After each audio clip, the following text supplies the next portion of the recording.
right, we're here at Whirlwind Stadium, West Muskingum High School. We're set up inside their weight room because we've got storms coming in. But Will Ford, Aaron Sprague for Stadium Drive Week 3, and the West Muskingum Tornadoes 2-0 on the year, taking on the 2-0 Garaway Pirates. And Garaway handled West Muskingum with relative ease last year, shut them out 28-0. But I mean, these are two completely different teams. Aaron, West Muskingum seems to be a bit more balanced. They don't have Rashid Cisse, who was a superstar, but they have a lot of other talented kids now that are touching the ball a lot more. They seem to be more balanced. Garaway graduated a lot of kids, but they also have their stud quarterback, stud running back still on the roster. Defense, although it's young, looks really good, and I think we're set up for a good game here tonight. Yeah, well, I mean, it seems like just yesterday that we were way north for the state semifinal game that Garaway played, and we were freezing and it was snowing. It's crazy. It was cool. It was a good game, but Garaway lost. You know, that Garaway team was 14-1. They have such a great program there in Sugarcreek. Coach Wallach has done an unbelievable job since he's been there. And it's just a great program. And they did it last year, and now looking to reload this year. You know, they're off to a 2-0 start. They've outscored opponents now, you know, inferior opponents, but they've outscored them 97-0. I mean, they've certainly, you know, two straight games with running clock, so they have not been tested. Right. So I'm not sure we actually have the evidence of how good they are after graduating so many kids, because they've played teams that have been inferior to them. This will be a test for them as well to see how do they stack up against a West Muskingum team that appears to be pretty good so far this season, especially after that comeback win last week at Licking Valley. West Muskingum, even without Rashid Cisse, as you mentioned, there's a part of us, and even Coach Brownrigg says in your interview, that they might be a little more balanced with Rashid Cisse now at Ohio State. You know, they're not – and I'm all for it. You rode the horse that got you there. If you got a Rashid Cisse, you give him the ball. Of course. You give him the ball. I mean, there's no doubt about it. That's your game plan, whether you have other options or not. If that's working, you do that, and that's what they did last year. Now, this year, you don't have that guaranteed guy like Rashid, so you're forced to spread it around, and already through 2 games, they have showed that they have not only the athletes, the ability, but the maturity. Yes. You know, these kids are now older now. Jake Anton, a third-year starter. Yes, absolutely. I saw that film last week against Licking Valley. Dude was making some throws, clutch throws. So I'm really excited for this game and everything it's going to be. And to your point about Coach Wallach and the Pirates, you know, they've had 2 games where they haven't necessarily been tested so far, 2 running clock games. I mean, he told me in the interview himself earlier this afternoon that we don't know what we are yet because we haven't played a program to the caliber of a West Muskingum, who, you know, as you mentioned, a great win against Licking Valley, and Anton, like you said, I mean, just made some tremendous throws. And Brownrigg said like the ball was kind of slippery, it was condensated, and when it mattered, he was dropping dimes. And it's going to be super exciting, as is the rest of our Week 3 coverage. But we've got a ton of games going on, so thanks so much for tuning in. And we're going to get wet tonight, probably. Yeah. We're going to get wet tonight. The kickoff is delayed, by the way, to 7:30. So by the time we're going live on Facebook, X, and YouTube, it'll be about 6:45-ish. But kickoff delayed to 7:30 because of the storms that we're probably going to have right over our heads here in a little bit. So it's going to be real fun for you on the sideline. Me too, because I'll be out there filming some social highlights. But we'll be out there. And Will, we are excited to be here. I mean, the season has started off great. We're already in Week 3. And just a lot of hype, of course, around high school football. As you mentioned, some other great games going on tonight, including Zanesville at Newark, that one of the state's longest rivalries. Yes. And the Newark Wildcats are actually 2-0 off to a hot start. Zanesville still looking for their first points of the season under new head coach TJ Carper, but that's always a good one. And Tri-Valley, and probably the other biggest game in the area, in my opinion, they're hosting a perennial power in Clinton Massey, a team that just will pound you and grind you and never throw the ball against a Tri-Valley team that, you know, on paper should be the best team coming back this season. But I did want to reiterate back to the Tornadoes, just all the excitement going on at West Muskingum, right? Yeah. So tonight they're debuting their brand new video scoreboard. Just got put in this week. Unbelievable upgrade to the facilities here. And I've said it time and time again. When you win, good things happen. The administration has done everything they can do to put this program in a position to win between their coaching staff and the facilities and the money they've given to the program to try to boost the success, and really across the board here at West Muskingum. But Coach Brownrigg said it, you know, last week in his pregame against Licking Valley, like, to even be in this game is unbelievable. I mean, we went a decade here on the hill, 4 wins in 10 years. Yeah. And now it seems like forever ago already. But it's about being patient. It's about putting the right people in the right spot, and now the momentum is just growing. I mean, not only did they win at Licking Valley last week, a program that is historically one of the best in the state. They were down 20-7 in the second half. Yeah. Fought back, didn't give up, and won in overtime. And that's just what this team does. So now they know how to win. They believe they can win. And things here on the Hill are changed forever, in my opinion. As long as Coach Brownrigg is here, the momentum is only going to build. You got the big school, small school split in the MVL. So things here are just really looking up. It's good for Muskingum County, good for the area. And then not to go to next week, but New Lexington is the opponent next week. Yeah. And that could very well be an early season MVL Small School Championship game. So huge one tonight. Whoever gets out of here with a win is going to be feeling pretty good. But we are excited to be here, and we appreciate all you watching because it's a lot more fun when people engage with us and check out what we're doing. Yeah, absolutely. Yeah, if you're watching, make sure you like and share and comment down below and everything. I mean, to your point about New Lex, because, I mean, obviously we don't want to look too far past this game. West End needs to take care of business tonight, and that's all they're focused on. But New Lex looked, although they started a little slow against Philo, that second quarter, 23 unanswered points. They went on, and 20 of which, or 26 I think it was, and 20 of those points were scored in the final 2 minutes of the first half. They scored on an untimed down to walk off the first half. New Lex looks really good, especially offensively, and so I am really excited for West End New Lex next week, and that might be the game we do. Yeah, we might be back there. We have to look at the schedule and see what other games we got going on, but man, that's going to be, like you said, it could be the MVO Championship small school kind of in week 4. So, and we may be back there. Well, we have 25 games we're covering tonight. I know you'll get to those later. I'll let you do that later. But 25 games, another one of those big ones at the MVL Maysville Philo. Yeah. That used to be at the end of the season. Now it's week 3.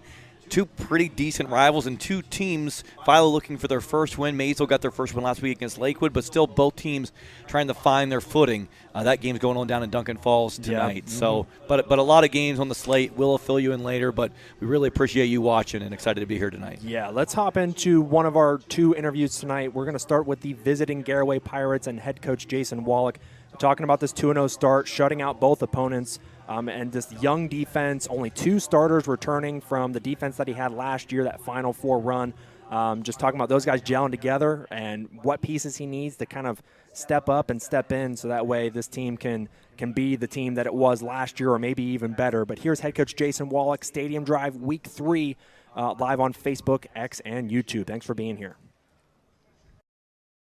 Jason Wallach with the Garaway Pirates joining us ahead of Week 3 tonight against the West Muskingum Tornadoes, and appreciate you hopping on, Coach. And first, I want to talk about your defense through the first 2 weeks. It's 2 straight shutouts, and I know you've talked before that sometimes it's not always enough to just win a football game. It's the goal is to go out and shut everyone out. And how pleased are you with your defense so far, given that you didn't return a lot of starters from last year's team? Yeah, I mean, we're pleased. We're not satisfied, obviously. We've been fortunate the first 2 weeks to play a lesser opponent, to give us a little bit of experience. As you mentioned, we really realistically have 2 starters back from last year's defense. So we're still looking for a couple missing pieces. But that's our job to figure out where we can fit some other guys into certain spots. But overall, we've been pleased with the play. I think our D-line has been a bright spot for us and kind of surprising. Those guys have been chomping at the bit, waiting their turn to play, and they've responded here very well the first 2 weeks.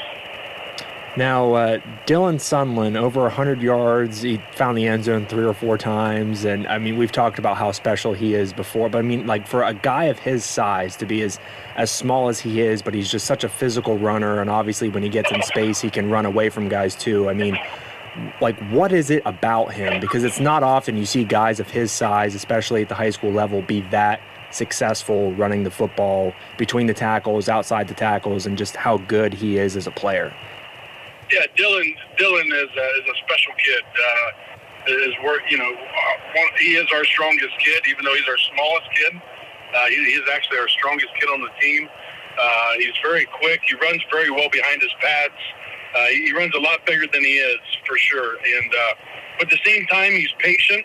He cuts very well, and he's done a really good job of just getting behind our offensive line is pretty big this year. So he gets behind those guys, and sometimes he's hard to find.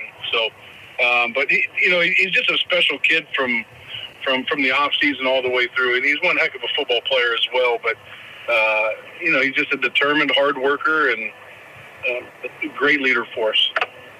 Yeah, it's a good point that sometimes behind those big offensive linemen, he might kind of slip through the cracks there. That's funny. But West M here in week 3, and you did handle them last year, and they did have a super talented kind of generational type player in Rashid Cisse, who broke kind of just all sorts of MVL records last year. But I would argue that even though they had a great team last year, their team's probably more balanced this year, and they have a handful of talented players that can make some plays, and it might make them harder to defend in a lot of ways. Is that kind of how you see it, and what the film has shown you as you've prepared this week? Oh, most definitely. They're a great football team. I mean, anytime you beat a traditional power in Licking Valley in overtime, and those guys fought through some adversity in that game, but they've got you hit the nail on top of the head, Will. Honestly, I mean, Rashid Cisse was one heck of a football player. Obviously, he's in Columbus now, so we knew that he was the head of the snake last year. You had to stop him, and fortunately, we did a very good job of that. This year, they've got skill all over the place, and the quarterback's really a nice player. He's got some really, really nice wide receivers, and they're big up front. They're physical. They're very well coached. They're disciplined. It's a huge challenge for us. We haven't seen a team like this all year, so it'll let us know where we're at. We don't know where we're at yet. No disrespect to our first 2 opponents. It's just they're nowhere close to the caliber of a West Muskingum team, and Coach Brownrick's done a great job there turning that program around. And we're really excited for the challenge, and like I said, it's going to be a great measuring stick for us.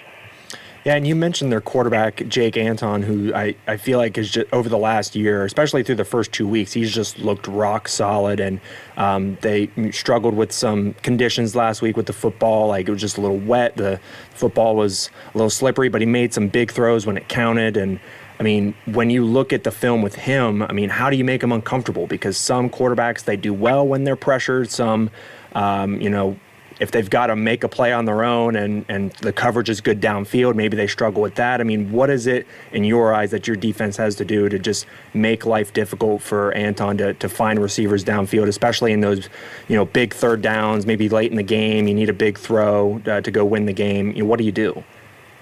If we can't get pressure on him, we're it's going to be a really long night. We can't let him just sit back there and pick us apart because he runs well. He's got, 2 really nice big targets. And, so if our D-line has got to play stellar, our outside backers have to play stellar for us tonight. And we got to get pressure on him. Like I said, if we don't get pressure on him, it's going to be a long night because we can't allow him to sit back there and get comfortable. Yeah, well, it's going to be a really fun game to watch, I think. And extra buzz, I think, around this game, or at least for West End, because they're putting in their new scoreboard tonight, which is going to create a lot of energy for them. And so I'm sure you guys are ready for that challenge, and we're excited to watch it, man. But thanks for hopping on today, and best of luck to you, and go get to 3-0. Hey, thanks a lot. We'll appreciate you. Speed now.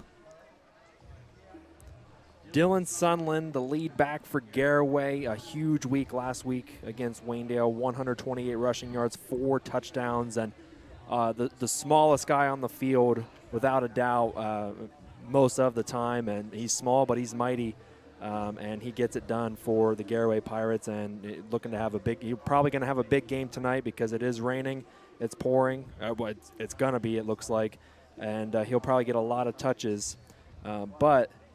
Let's welcome back in Aaron Sprague. And Aaron, I've been cooped up inside this garage, this weight room here, away from the elements here for a little bit. You've been outside. What's going on out there? There's just a lot of lightning right now, so we're delayed. We're delayed here at Whirlwind Stadium up on the hill. Lightning, so every time there's a lightning strike, you delay it 30 minutes. The kids did get nearly their full warm-up in. Yeah. Well, probably 3/4 of it in. Then there was lightning, and they pulled everyone off the field. So it's still just a light rain, but you can see it coming down Interstate 70 from the west. Pretty dark clouds coming this way. So I know on the radar it looked like after 8:30 it pretty much being the clear. Now we're hearing word up north, up in Janadenhunt and John Glenn's in Indian Valley. It's one of the updates we've gotten, and they're already saying that one's not going to start until 9:30. And now our guy Nick, who's on site there, is telling us they are considering not playing it tonight. Yeah, I mean 9:30. I mean that's already very late. You're probably not getting done until midnight. Yeah, I mean most games take 3 hours, so yeah, it would be late. So they got a decision to make. It'll probably be up to asking John Glenn, do you guys just want to do this tomorrow instead and just reset? And as inconvenient as that is, if I was a kid, I'd probably say, I would probably rather. Let's just run it back tomorrow.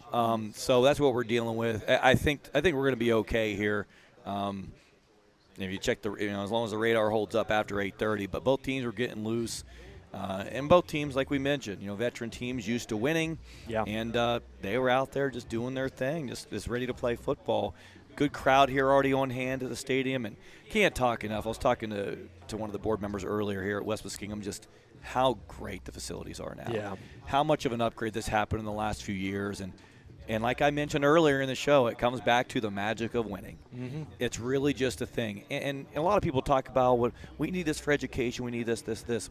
If you win on the field, it benefits the education side, I guarantee you. So even though money gets spent, and not just here, anywhere, when you're spending money on athletic facilities, take Ohio State, for example. Mm-hmm. When Ohio State football is good, the rest of the university benefits. And it's the same at the high school level, really. And West Muskingum is really feeling that now. Schools like Tri-Valley has felt that, in the past, with the success they've had the last 20, 30 years. So, and you look at a school like Meadowbrook, who had some success a few years ago. They've always been successful in volleyball, but their football program had some successful years, especially when I was in school, when I graduated, a few years after that. They get new turf put in last year. They're building their new school now, which obviously a lot of that money's coming from other areas too, but just to piggyback on your point, I mean, when you're winning and when you have a good culture, it benefits the education side and everything else too. Right, so. And you just don't overthink it. And I think it comes down to, and we've said this a million times on our platform, and other people have said it, when you have a good leader, it helps. Nate Brownrigg is a great leader. He's proven to be a really good high school football coach and a really good fit here for West Muskingum. He makes the right calls at the right time. He motivates well. A good leader of young men, and it's the benefit of West Muskingum, and he's built a great staff too. He's had the ability to build the staff he has here with the support from the administration. So, but I can say that about a lot of schools we cover. I mean, I really experience and witness a lot of what I'm talking about at a lot of places. There are a lot of good people at a lot of different schools educating and leading our young people. So it just happens to be at West Muskingum tonight. They're unveiling the new scoreboard tonight with a big video board, and it's a big game. So obviously there's excitement. I like to say, and I was telling Coach Brown this down at Maysville basketball last year at the beginning of the season. It was game one prior to their state runner-up finish, which no one knew would happen. But it was game one against Rosecrans, and it was sold out wall to wall. I said, they're really drinking the Panther Kool-Aid down here. Yeah. I mean, no matter what it is, you pour them a cup, they're ready to drink it. They're all Panther blues. So, but it turns out it was more than just Kool-Aid. I mean, it was a whole meal. Right. It really was. And, of course, the more success they had, and they've also experienced that as well, state runner-up, they just installed new video boards in their gymnasium. They've redid the whole gym. So, it is what it is. But it's an exciting night for week 3. Before we know it, we are going to be in the postseason. It'll be week 10. Yeah, it really does. Yeah. It's hard to believe that. I mean, week 1 crept up on us so fast, and then the fact that it's already week 3, and we might not get a week 3 might be tomorrow for a lot of teams tonight. But it's pretty crazy how fast it's kind of flown by already. I'm constantly thinking, where are we going next for the show? What are we doing next? And then before you know it, it's Friday, and it's like, man, I'm kind of scrambling to get ready to go here. So there's just never enough time in a day or in a week just to get stuff done that you want to get done. Well, there's not. And you almost can't enjoy it because the next Friday comes so quick. Right. Especially in our world. I know if you're just a fan, you're chomping at the bit, and your work week probably goes pretty slow. We're grinding all week, and next thing you know, we look up, and it's Friday again until it's over with. Right. So it definitely goes really quickly. And for the schools, it probably goes slowly because they're waiting for their video to come out. If they're a Thursday release, they're waiting all week just to see last Friday's game on our YouTube channel. So, and this would be a good time to point out, we thank everyone that watches our content, that shares our content, and don't stop and actually step it up. We would love to get our videos out to more people. Continuing to share on all of our platforms. Like Will said, we release our highlights from the week before, anywhere from Monday through Thursday night, kind of at a random pace, just whatever gets done. We have about 6 or 7 guys editing all day, every day, to put out these anywhere from 5 to 10-minute highlight reels. And it's been really fun doing it. If you are on our platform, you'll see. Obviously, we spend a lot of time in the Muskingum Valley League area, Muskingum, Licking County. It's kind of where we originated. But we cover a ton of Central Ohio football in Columbus, specifically football. We're covering a ton of those games tonight, which Will talk about here again in just a little bit. But a lot of games we're covering tonight. One of those games tonight, Westerville Central is at Bell Fountain. Yeah.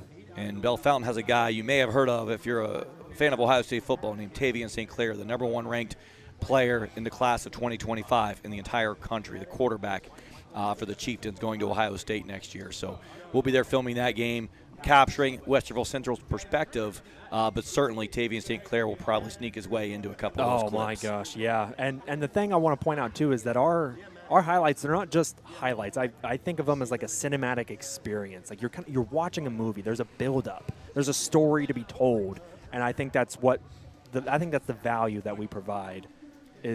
We're telling a story. We're not just showing you what happened. Well, that's certainly the hope, man. Yeah. We want you to feel what it was like to be there that night. And anyone that watched, like, for instance, last week's West Muskingum highlights, overtime win against Licking Valley, I feel like you really could feel the emotion of that night and the emotion of that win. Even if you weren't there, you can feel it. Yeah. And that's the point. That's the hope. It's not just highlights with music. And every game has its own feel.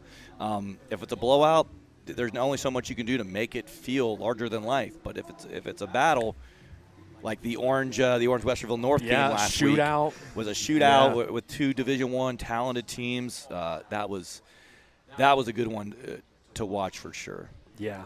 So many great games from last week, and hopefully here tonight / tomorrow, depending on what we get. I mean, it is, you can't see right now, and I don't have a camera outside, thank goodness. But the rain is starting to come down, and I feel like we're probably just going to get delayed further and further. Have we had a lightning strike in the last 5 to 10 minutes? I don't know, probably. But it was supposed to be 7:30. My guess is it's probably 8 o'clock right now. Yeah, well, I would have to think. It's still lightning out there, out to check, but just got word. John Glenn's game 11 a.m. So they're not, I might have rather did it at night personally, get a little more rest. Going back tonight, sleeping and getting back in the morning, that's a lot. Or make it like a. You know what? Ohio State night game. So that probably factored in. As crazy as that is, it probably factored in. That's probably, Even though it's against Western Michigan. 2 in the afternoon. Either way, that's your update. That's from John Glenn High School's Twitter account. 11 a.m. tomorrow, John Glenn, Indian Valley. Just so happens our videographer from that game drove all the way down from Cleveland tonight to film that game. So, I guess we got to figure out the logistics there. Yeah. Now, luckily, he's from Newcomerstown, and he says he might just stay the night there. But it's behind the scenes of the problems that we deal with sometimes. Well, and say a prayer for us tonight, too, because we have 25 cameras out. And as you know, with electronics, water doesn't mix well with electronics. We just did a video tutorial today on how to put a rain gear on a camera too. Right. Not that you guys need to know that, but that's just what we do. Well, that's the things we have to think about on a daily basis. It's a lot of logistics, and knock on wood, but every year we lose 1 or 2 cameras due to rain. Because they'll play in the rain, just not the lightning. So we've covered some games and some monsoons. We might as well mention our sponsor, one of our sponsors. We have a ton of good ones let me tell you about. But our sponsor for our player of the game is maxeffortmuscle.com. Real supplements for real athletes. The player of the game that we select from this site tonight and one other game in our coverage area will receive a T-shirt, some protein, some hydrate mix. It's called Ender Hydrate shaker bottle, and a book from the founder of Max Effort Muscle, Corey Gregory. So that's in that pack. And then, of course, we've had some other great sponsors on our Unreal Highlights and our consistent partners that we can't thank enough. Williamson Insurance in Zanesville. They have been with us since day one. Right. Like, that says a lot. Williamson Insurance in Zanesville. And they happen to be my personal insurance provider since I was 16 years old. And I tell you that, talk about personalized service.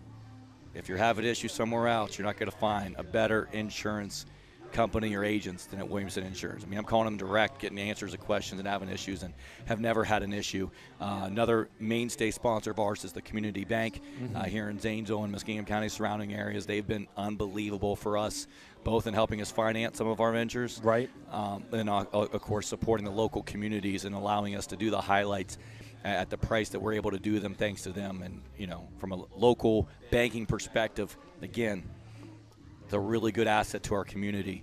And then we can't forget our guy. I was like, are you going to leave him out? No. We can't leave him out. Sam He'll Cronin. send us a text right now. Right. Sam Cronin, where are you at, Sammy? Yeah, Sam. Cross Country Mortgage. Send us a text or a comment on the stream if you're watching. If you're watching. But if you need a home loan, you knew who to call for that. Sam Cronin and his team at Cross Country Mortgage. They make home loans easy, located right here in Zanesville. Not only easy to, he is accessible, it seems like 25/8. Forget 24/7, 25/8. I mean, it doesn't matter where, when, how, who. He will answer your call, and if he can't help you, he is going to do the best to get you to someone who will. Yeah. That's the value that he provides, and we love. I mean, we see him every week, and we love Sam. Well, anyone knows Sam knows Sam's a character, and he's fun to work with, and he will close. He will turn what he says. He will turn your turns downs into touchdowns. Yeah, he will close your loan. He'll close it fast. So, if you need a home loan or know someone that needs help getting a home loan, call Sam. Guarantee he gets you taken care of. So, but Will, it's been fun. I'm going to try to see what's going on with this game. Yeah. And let me know. We are excited. I'll be here, yeah. And I guess we'll hop into our second interview with head coach Nate Brownrigg with the West End Tornadoes. Talked about the comeback victory down double digits in the third quarter to Licking Valley. Unbelievable game against a perennial power. And now they have to go back-to-back against this Garaway team. So it's two big games in a row for West End. It's the excitement with the scoreboard being put in tonight, a kind of a damper being put on it with all this rain and weather coming in, but that's all right. But well, we have a special video to show, We do, too. yes. We'll have to wait till closer to kickoff. Yes, definitely. I was going to play that near the end of the live stream here tonight, but a hype video for West End for their new scoreboard that they're putting in. But and he actually did mention that in the interview as well. He's excited to show that to his players if he hasn't already, and then we'll show it to the fans. Well, here. Actually, I tell you what, because we actually scheduled that video to post. It probably already posted. Oh, cool. Well, feed. then it's probably out there, but Yeah. it'll be here live for you too. That's fine. But here's Nate Brownrigg, West End Tornadoes on Stadium Drive week.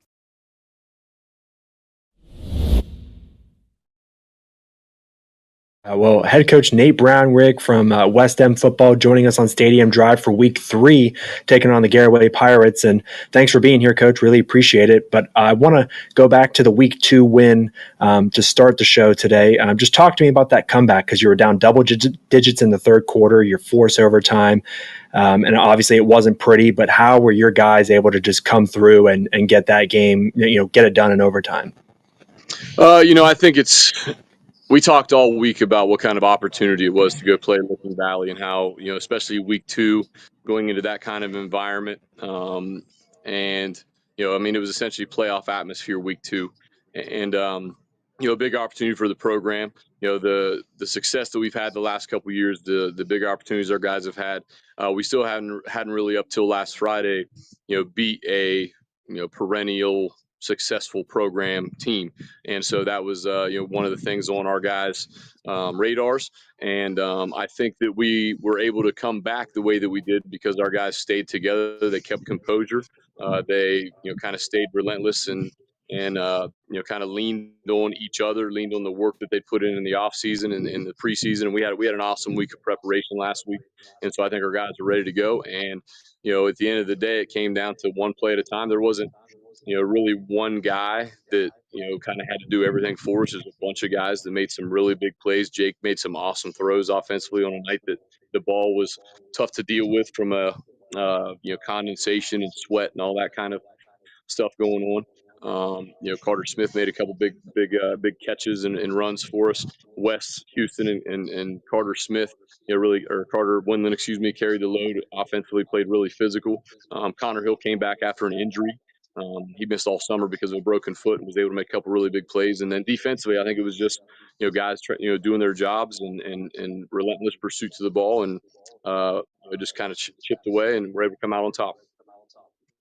Take me through the final play of the game because you mentioned Jake, had a really good night throwing the football and made some good throws. But, that last play of the game, he hit Tavin Bennett for a 17-yard touchdown. What was the call on that final play? Was he the first option? What did that look like? And just take me through, I guess, that last play of the game and, how it all unfolded and you guys win the game on that play. Yeah, really should have mentioned Tavin when I was talking about guys making big plays as well, because obviously the none bigger than that one at the end. But so on second down, we had a similar play call where there were two guys in the route. Now we knew we have some big-bodied wide receivers, some tall guys that basketball guys that can body position and go up and get a ball. Tav's definitely one of those guys. And so on the previous play on second down, we took a shot at it. He wasn't necessarily the primary guy on that particular one, but then the next play, the one that ends up being the final play, he was the only option. It was literally a one-man route. We had 10 guys, 9 guys protecting and one guy out on the route. So that was it. It was basically one-on-one, and we took that shot on third down, knowing that we were already in field goal range. Now I'm and I have all the confidence in the world in Silas, but I'm glad it didn't necessarily come down to that. And again, Tab went up. Jake threw a good ball again on a night where it was kind of up and down with being able to handle snaps and stuff like that. But Jake, did throw the ball well when we needed him to, and none better than that last one. And like I said, Tab was able to body position himself and get up and make an awesome play.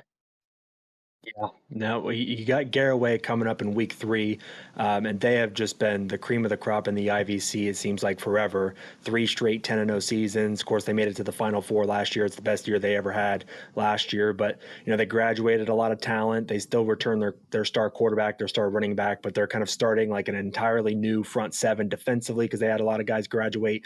So I mean, your team looks different. Their team looks different. I mean, but what are you excited about with that challenge coming up on Friday?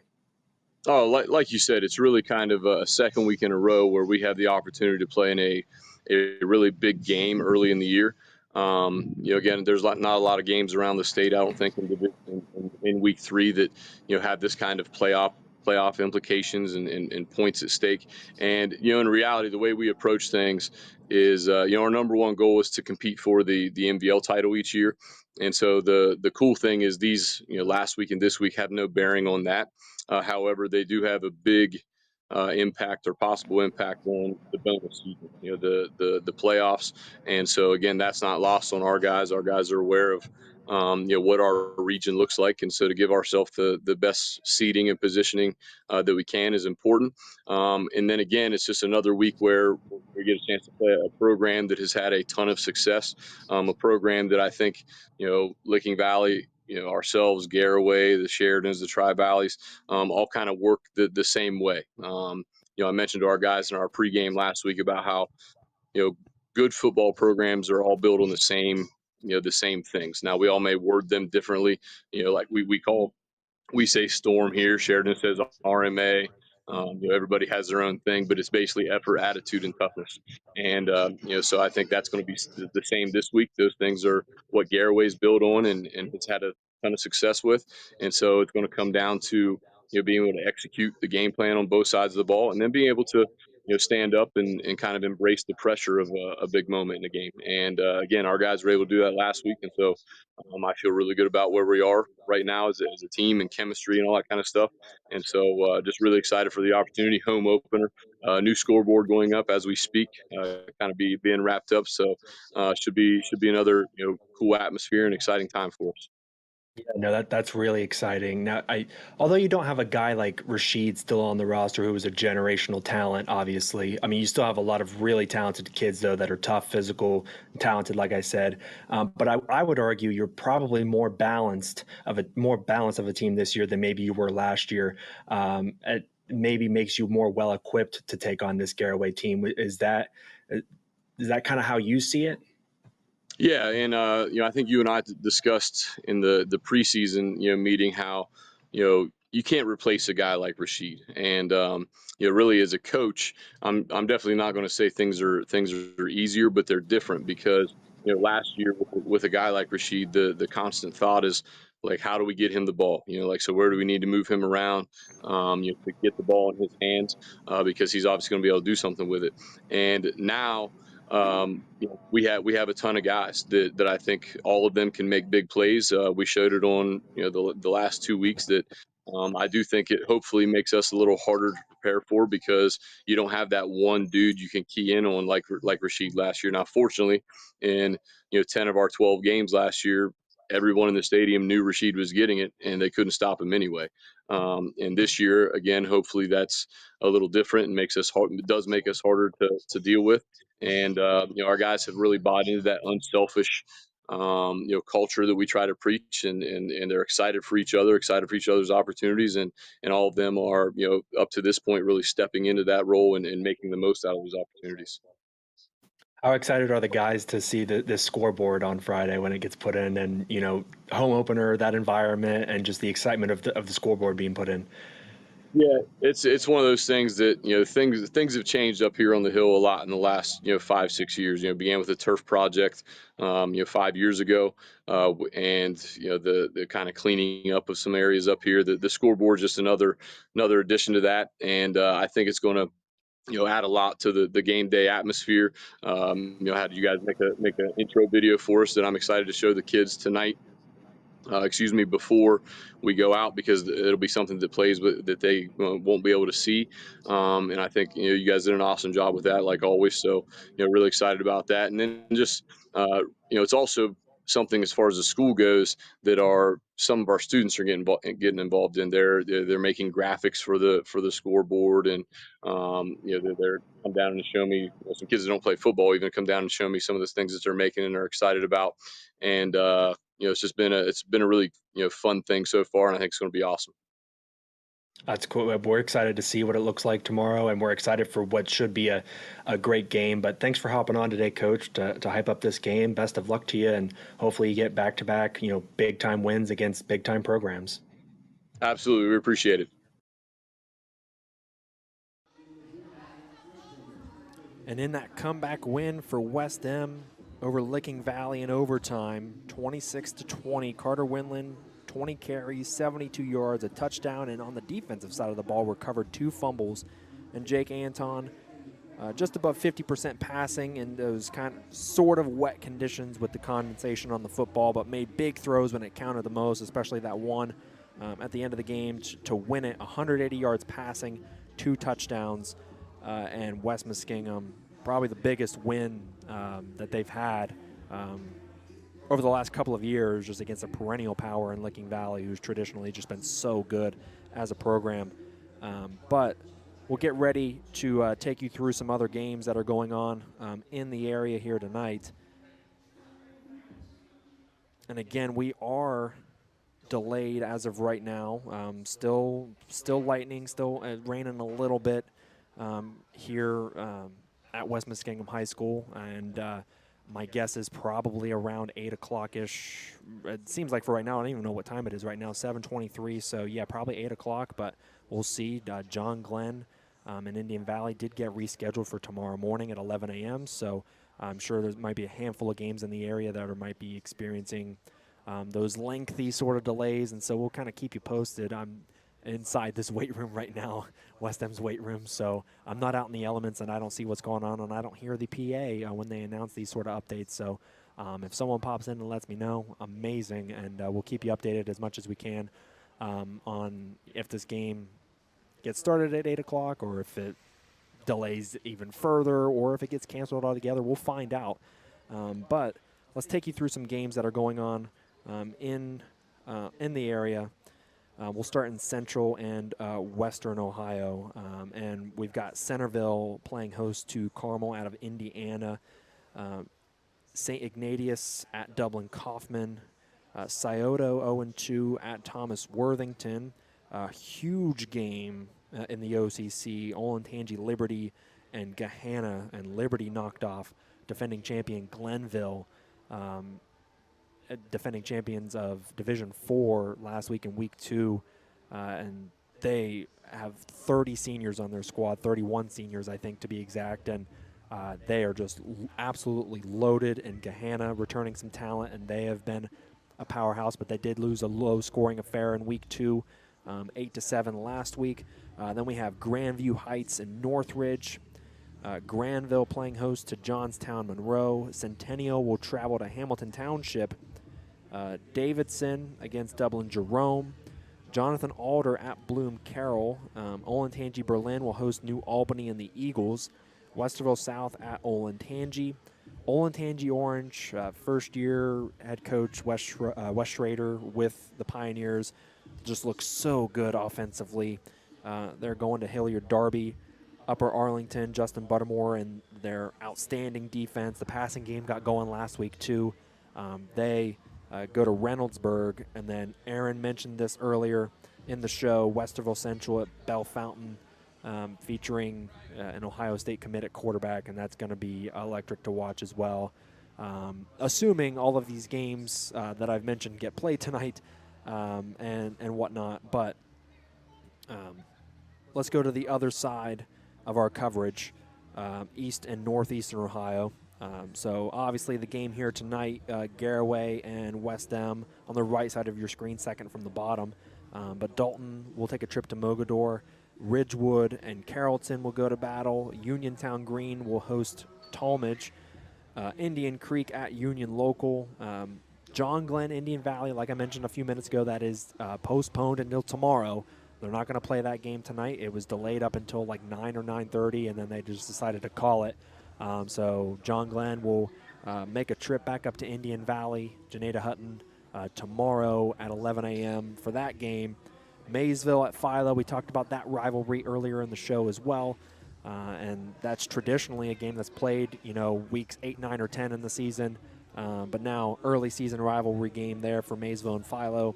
Another big rivalry game, and this used to be played, week 10 when I was growing up and when I was in school, Meadowbrook and Cambridge, both teams looking for their first win on the season. And so something's got to give, right? And Meadowbrook will be at Cambridge in that one. New Lex, they're hot offense right now, hosting the Morgan Raiders. Licking Heights at Sheridan. Sheridan running that 2-quarterback system, so that's it's pretty unique for head coach Paul Culver. We'll see what they can do against the Hornets. Tri-Valley, big game against Clinton Massey, who will just run it, and just pound it every single time. Can Tri-Valley stop it? And they're probably the best team on paper, at least, returning in the MVL this year, returning a lot of guys, Max Lyle, Jaden Wallace, tons of others. Garaway, West Muskingum, of course, and then another big rivalry. Week 3 seems like rivalry week for some reason. And Zanesville at Newark, that's a storied rivalry. Newark 2-0, Zanesville 0-2 under new head coach TJ Carper. Looking to turn things around there with the Blue Devil program. The only rivalry that isn't on this Week 3 schedule is, of course, Tri-Valley Sheridan, which will be at the end of the season. But, yeah.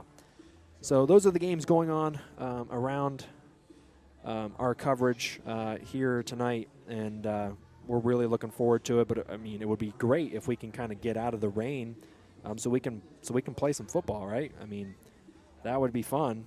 I certainly hope so. But if you haven't already, we mentioned that we put together a intro hype video for the West Muskingum football program and their new scoreboard that is going up. It's been put up this week. It's going up tonight. Tonight's the unveiling of it. And the video that we posted is out on all our platforms, Facebook, YouTube, and X. I was going to play it for you during the stream, but the stream would probably get shut down just with some copyrighted music and whatnot that we used in the video. And so not going to play it for you in the stream, but go check it out on all of our platforms, X, Facebook, YouTube, wherever you want to watch. And it's just truly remarkable how head coach Nate Brownrigg has turned around this program. 4 wins in 10 years here, and how when you fall on hard times like that, how do you just turn it around? And so much has changed here for the Tornadoes and for the better. It's unbelievable, and so please check out that hype video because it really there's clips from older games, when they weren't as good, and then obviously up to now. A true a storytelling masterpiece of just where West End football once was, where they are now, and I think it encapsulated and capped off with this new project, putting in the scoreboard that there's so much community support behind. There's been talk about it for months, it seems like, and it's really exciting. So please go check that out on X, Facebook, YouTube. And then before I wrap up the show, just want to mention one of our sponsors one last time, maxeffortmuscle.com. We give out a player of the game. We're going to give out one here at this game and at one of our other games in our coverage area. The player of the game, whoever we decide it is, will get one of these T-shirts and then get some supplements as well, some protein, stuff to hydrate, shaker bottle, all that fun stuff.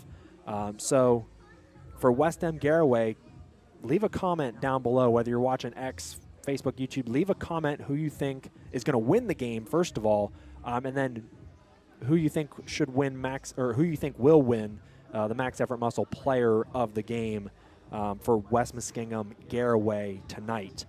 But thanks for everyone who have watched, listened, tuned into the show. Really means the world to not only me, but our entire team here at Storied Rivals. We're putting in the work for you out here in the elements to bring you those unreal highlights and capturing this 10-chapter story throughout an entire football season. And sometimes that story is longer than 10 chapters once we reach the playoffs. So thanks so much. Make sure you follow us throughout the evening just to get updates on social media, on scores for the teams you're looking to follow, weather updates as well, because we'll give that to you once we find it out. And I'll be capturing highlights for West End Garaway, so make sure you stay tuned for that on X. And, yeah, man, West End Garaway, 2-0, 2-0. It's week 3. It's Stadium Drive. Thanks for being here, and we'll see you next week in week 4. And we'll see what happens with this weather. Let's have some fun. But I'll see you guys later. Have a good one. Take care. This has been Stadium Drive, week 3.